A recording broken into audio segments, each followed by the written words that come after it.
Hi everyone, welcome to Farm to Fork in Hunterdon County. I'm Sandra, Family and Community Health Sciences Educator for Rutgers Cooperative Extension in Hunterdon County.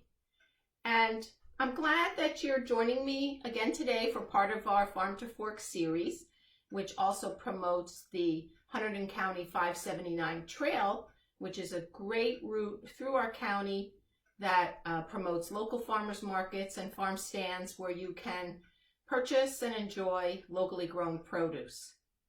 So today we're going to be celebrating the mundane cabbage. It's interesting that in the past few years, kale, which is actually a cousin of the cabbage, has risen in popularity as a very popular vegetable. But I sometimes feel that the mundane cabbage is overlooked. It's a very ancient vegetable. I always call it a peasant food. A lot of the foods in my particular family history utilize cabbage and members of the cabbage family. But I think today we're going to look at it in a new and exciting light by pairing it with a very ancient grain, farro. We're going to be making a very quick and easy cabbage and farro salad.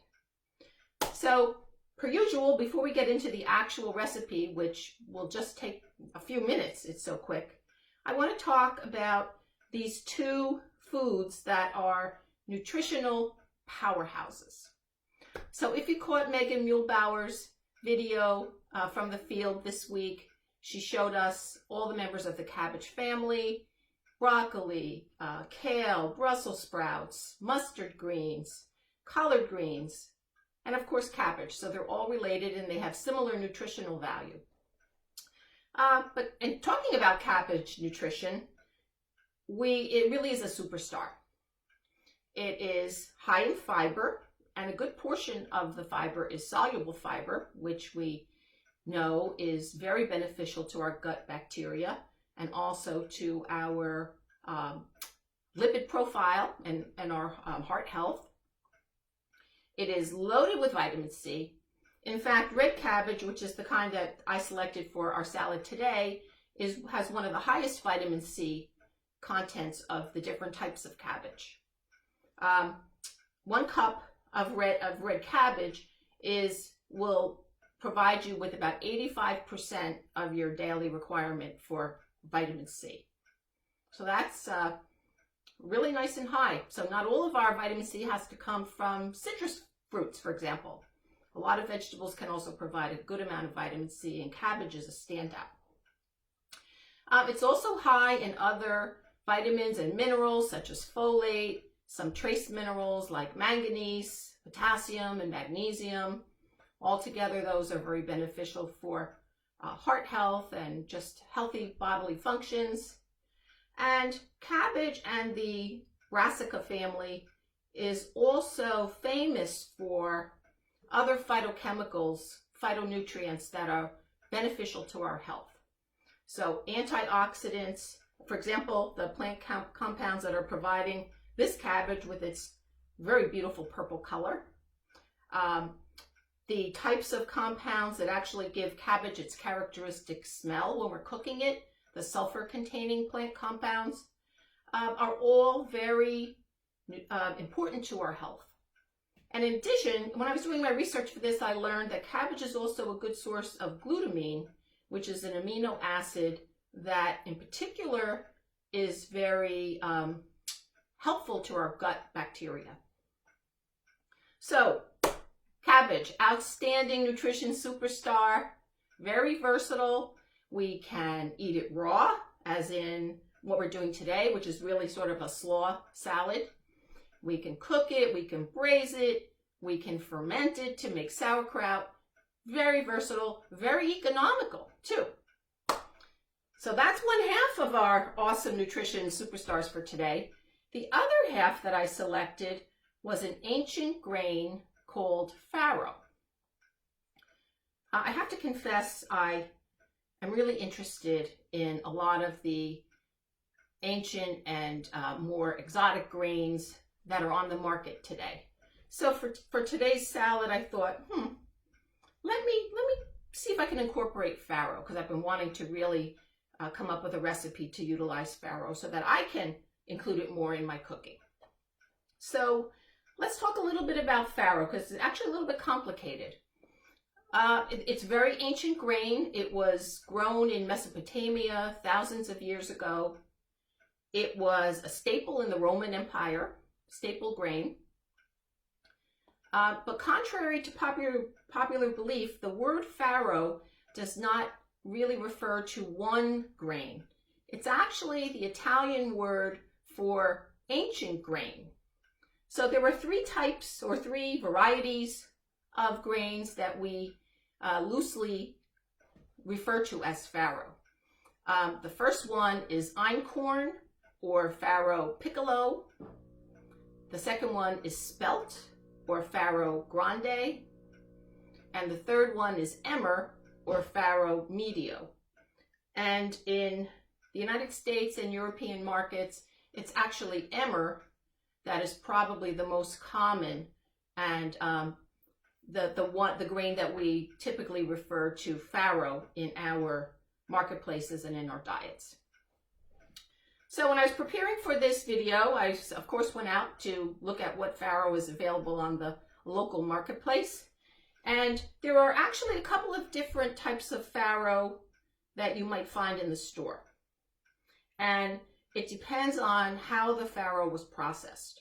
So for example, the one that I thought was the easiest to find was Italian pearled farro. Now what pearling means is that the outer bran of the grain has been removed. So that's actually the case with pearled barley, in case you didn't know that. So some, but not all, of the nutrition of the grain that was contained in that bran is now removed. But I have to admit, in looking at the nutrition content of even pearled farro, it's amazingly nutritious, high in fiber, lots of micronutrients. But in general, the closer you can come to a whole grain, the more nutrients that will be available. So not to be to stop at just finding pearled farro, I've looked around to hopefully try to find whole grain farro, and that was not so easy. I didn't want to actually go out into the community and visit a lot of stores, so I ended up ordering online, and I did find a farro grain that came actually from Canada, and it is not necessarily marked as whole grain, but when you look at it and when I cooked it, it is definitely not pearled. So if I had to guess, because of the way it's marked, I would say it was either semi-pearled, which is the second grade of farro, where some of the bran is removed, but not all.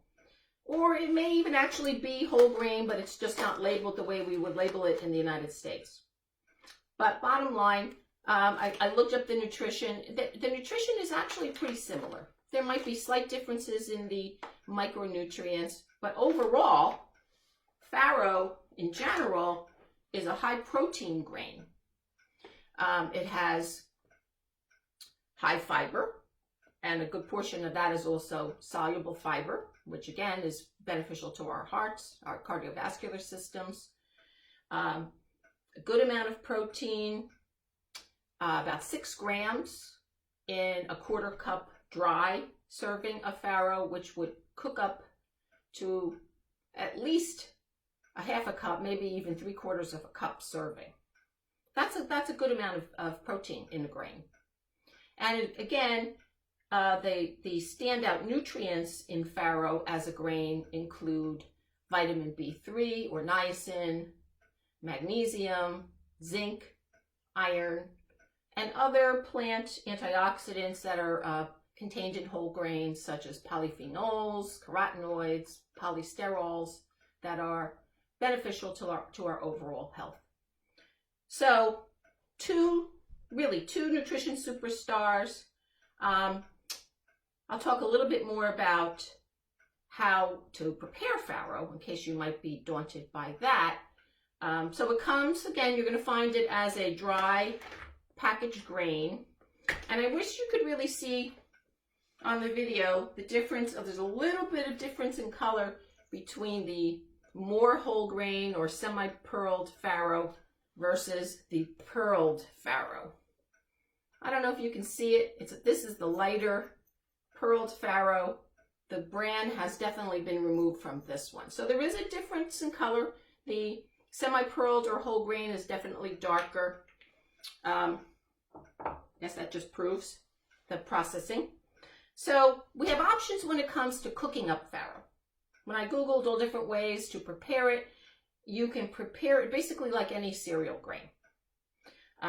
You can prepare it in a pot on the stovetop, like you would prepare rice, where you're going to put in a measured amount of farro and an excess of water, and then cook it until the grain absorbs most, if not all, of the water. So that's typically how we cook rice. Or you can cook it in an Instapot. Or the method that I chose, because I really didn't want to take out my Instapot or stand over the stovetop, I did it in a slow cooker, and it worked out great.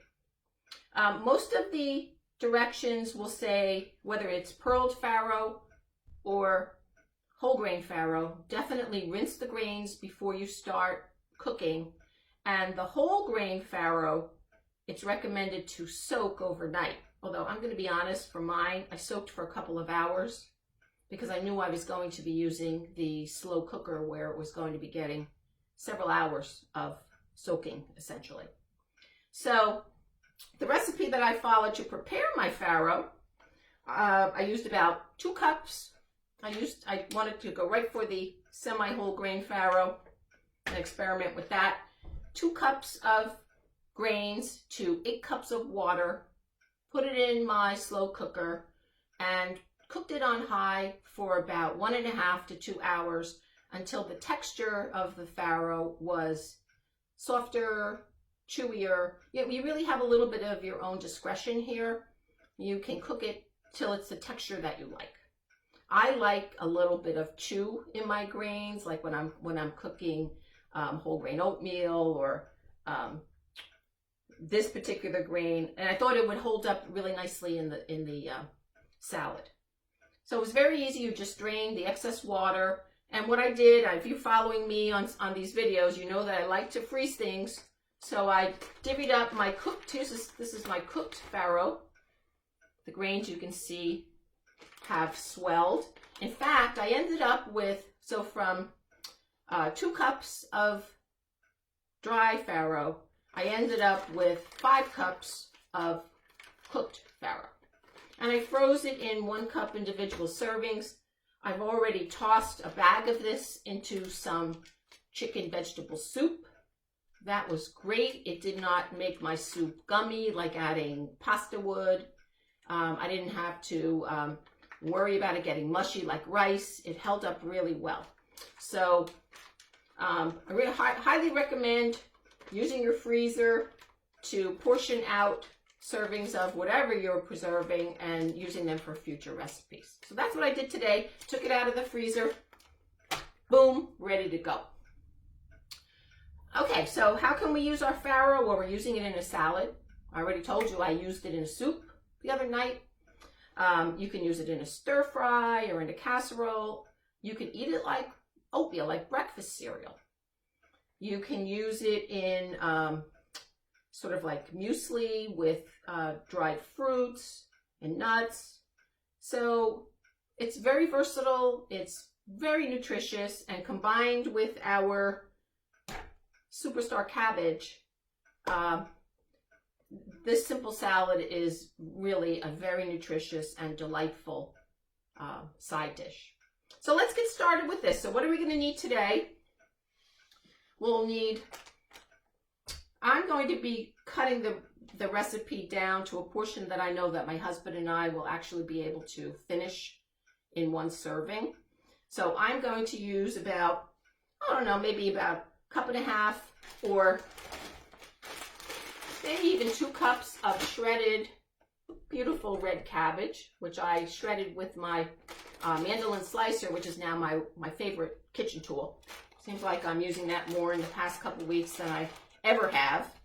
And then I'm going to put in about 1 cup of my cooked and defrosted farro. I have about a half a cup of sliced green scallions, a couple tablespoons of fresh parsley, and then a simple dressing. You can make or use any kind of dressing you like. I was intrigued by a recipe that I found online that was paired with this similar type of salad that used about 3 tablespoons of orange juice, about 1.5 tablespoons of olive oil, and then some typical spices like maybe about 1/4 teaspoon of red pepper, about the same amount of chili powder,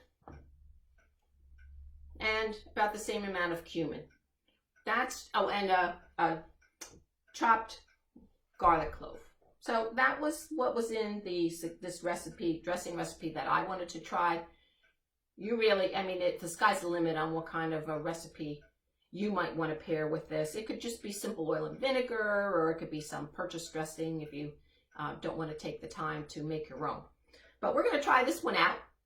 So let's get started. So, and this is so easy that I knew that the nutrition part of this was going to be the much longer part of this. So I'm just going to take, I did not realize or plan this, that my shirt is the same color as this beautiful purple cabbage. I did not plan that. So I'm just going to take out, again, I don't want to have too much that we're going to have left over, so I might actually use this in a stir fry. So that's about maybe 1.5 cups. That's probably enough for my husband and myself. As much as you want to shred, that's up to you. There's our beautiful shredded cabbage. And now I'm just going to dump my cooked farro grains in. And then I'm going to see if I like that ratio. I might add a little bit more cabbage. Let's see what we got here. Dump them in. Yeah, I think I'm going to do a little more cabbage. Let's give it a little toss. When I was looking for a recipe, I wanted a recipe that sort of represented fall harvest. And if you listen to Megan's talk, the members of the brassica family can tolerate quite a bit of chill, maybe even some frost. So they're spring and fall sorts of vegetables. I still have plenty of cabbage and collards and broccoli out in my garden, still hanging on despite some of the cold nights we've had. So I guess I'm going to add a little bit more cabbage just to get that ratio the way I like it.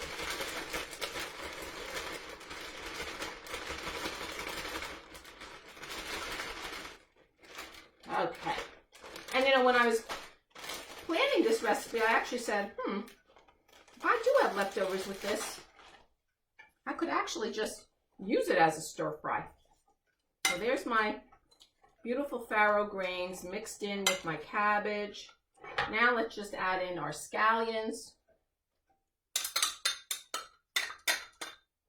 A little bit of fresh parsley. I actually still have parsley on my plants outside. I'm going to give that a beautiful toss. Look at the colors there. And we're adding the scallions and onions, of course, are nutrition superstars in their own right. So we're adding actually a third one here. Look how beautiful that is. Okay.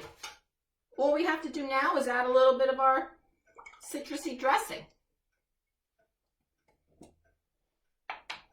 And you could also warm this dressing if you want sort of a wilted warm salad. If I was ready to eat, I probably would do that. But for this video, I'm just going to pour a little bit on just to moisten our cabbage. Oh, I smell that orange, and I smell that garlic. Especially that garlic. Okay, just give it a light toss. And believe it or not, that's all there is to this awesome cabbage and farro salad.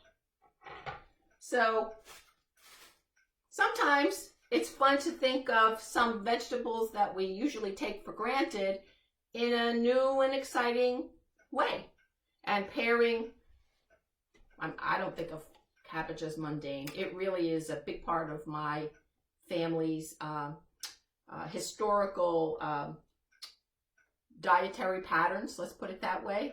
But every now and then you want to think about sort of bringing it up a notch and combining it with something maybe new and different. So, gorgeous red cabbage and very healthy high protein farro salad, rounded out with some very delicious scallions and a citrusy Mediterranean type dressing. So I hope you enjoyed this video. Join us again in another few weeks where we will be doing our next episode of Hunterdon County Farm to Fork, and we will be featuring hazelnuts. So I hope you enjoyed this. Give cabbage a try, and we will see you next time.